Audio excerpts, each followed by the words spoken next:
ok? Eu tenho uma Constituição escrita. E além disso, eu tenho que ter também o quê? Eu tenho que ter também, dentro dessa Constituição escrita, a separação dos poderes. Não se esqueça que a Revolução Francesa foi uma revolução liberal contra o absolutismo monárquico, o abuso das monarquias, o abuso dos monarcas papistas, né, que se mantinham no poder com o apoio da Igreja Católica. Voltando aqui para nós. Meus caros, então eu tenho a Revolução Francesa, pouco tempo depois é feita a Declaração de Direitos do Homem e do Cidadão, alguns chamam de Declaração Universal de Direitos do Homem e do Cidadão, de 1789. Nessa declaração, um Estado, para existir tecnicamente, deve ter uma Constituição. Junto comigo. Essa Constituição vai limitar o poder dentro do Estado. Ao limitar o poder dentro do Estado, ele está protegendo também os indivíduos. Ok? Estou limitando o poder dentro do Estado. Agora, só isso? Não. Dentro dessa Constituição, eu vou ter o quê? A separação dos poderes. Vou separar os poderes. Legislativo, Executivo e Judiciário. Então, a recomendação, um Estado vai ter que ter uma Constituição, ok? Dentro dessa Constituição, terei a separação dos poderes, que existem hoje na grande parte das Constituições contemporâneas, né? Todas as Constituições, não vou dizer todas, mas quase todas, têm separação dos poderes. E com isso eu evito abusos, vou dividir o poder. Além disso, não. Mais importante que isso é a previsão dos direitos e garantias individuais. Meus caros, quando se fala em direitos e garantias individuais, corresponde a mecanismos de proteção dos indivíduos. Pensa comigo. Direito, você aprendeu na faculdade, que direito é o poder que nós temos para realizar tudo aquilo que a lei não proíbe. Lembra, nós particulares podemos fazer tudo aquilo que a lei não proíbe. Ok? Presta atenção. O Estado, ele pode fazer tudo aquilo que o ordenamento jurídico, que a lei autoriza, que a lei permite. Caminhando? Agora presta atenção. Nós particulares temos direitos. Por exemplo, direito de ir e vir. Agora, se ele for cerceado, limitado indevidamente, eu vou me socorrer de um remédio constitucional, também chamado de uma garantia constitucional, que todo mundo sabe é o habeas corpus. Meus caros, vocês num país inteiro, ou em outros países que estiverem assistindo a gente, importante, no Brasil, alguém preso ilegalmente? José foi preso ilegalmente. João, que é irmão dele, que não é advogado, pode comunicar essa prisão ilegal para o delegado, para o promotor, para o juiz? Pode. Pensando comigo. Ele, quando ele comunica essa prisão ilegal para o magistrado, para o desembargador, para o ministro, e pede que seu irmão seja solto, ele está externando, materializando o habeas corpus. Então o habeas corpus é uma garantia para proteger o direito de ir e vir, o direito de locomoção. E um detalhe, não precisa de advogado. Ok? Repetindo, direitos e garantias individuais devem estar assegurados em uma Constituição. Para você que já foi nosso aluno nos cursos regulares, e para você que é apenas um telespectador, não conhece, não é formado em direito, vocês querem conhecer grande parte dos direitos que você tem? Leia o artigo 5º da Constituição.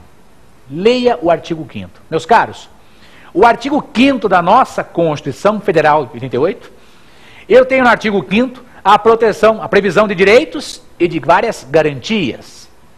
Direitos e remédios constitucionais.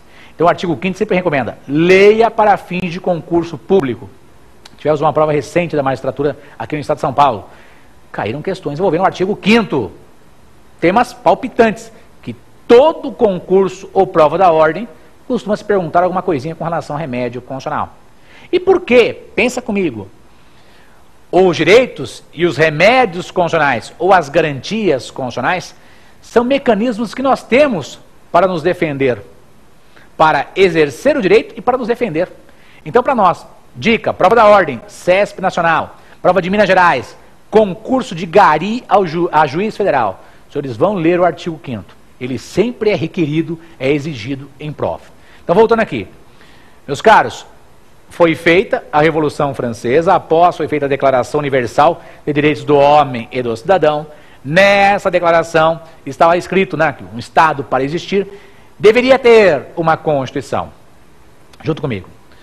Dentro dessa Constituição, eu tenho o quê? Direitos e garantias, proteção dos direitos e garantias contra os abusos do Estado. Eu tenho a separação dos poderes.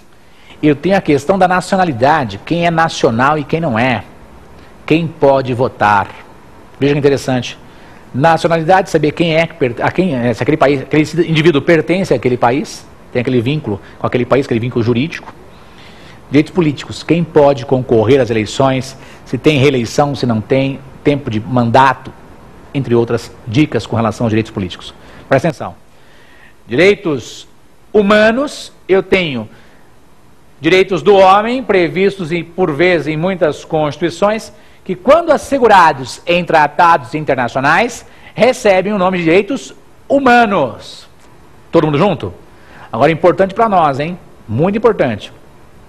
Para fins de prova da ordem, os direitos e garantias individuais, grande parte deles que se pede em prova, estão no artigo 5º da Constituição. Tranquilidade? Agora, presta atenção, você está fazendo uma prova lá. O indivíduo pergunta para você. Você tem o seu direito de propriedade. Ele foi violado. O que eu posso utilizar para readquirir a propriedade que foi retirada ilegalmente ou abusivamente? A tendência forte do remédio a ser utilizado será o mandado de segurança. Nas provas da ordem em concurso, os instrumentos que costumam ter maior incidência, habeas corpus, proteger de ir e vir, e para proteger a propriedade retirada ilegalmente ou abusivamente, em grande parte a utilização do mandado de segurança, que são remédios constitucionais, também conhecidos por garantias constitucionais, que estão previstos na Constituição. Interessante. Meus amigos, esses direitos humanos, entenda, direitos do homem até constitucionais, previstos em tratados internacionais em que o Brasil faz parte. Meus caros, o Supremo Tribunal Federal entendia de 1977 até o final de 2008 que esses tratados internacionais seriam equivalentes a leis ordinárias, ok? Seriam equivalentes a leis ordinárias. Tranquilo? Como se fosse uma lei federal? Isso. Um tratado internacional sobre direitos humanos é equivalente a uma lei federal. Presta atenção. Em dezembro de 2008, o Supremo Tribunal Federal, julgando, por exemplo, o recurso extraordinário 466-343, salvo o melhor juízo, é esse o número, 466-343, julgando esse recurso extraordinário e mais um habeas corpus, o Supremo determinou, pessoal, prisão civil só para devedor de alimentos, ok? Depositário infiel, de acordo com o Supremo Tribunal Federal, por manifestação do plenário, não seria admitido por conta do Pacto de São José da Costa Rica, conhecido como Convenção Americana de Direitos Humanos, que lá previa apenas a prisão para devedor de alimentos, ok? Então, um tratado internacional protegendo quem?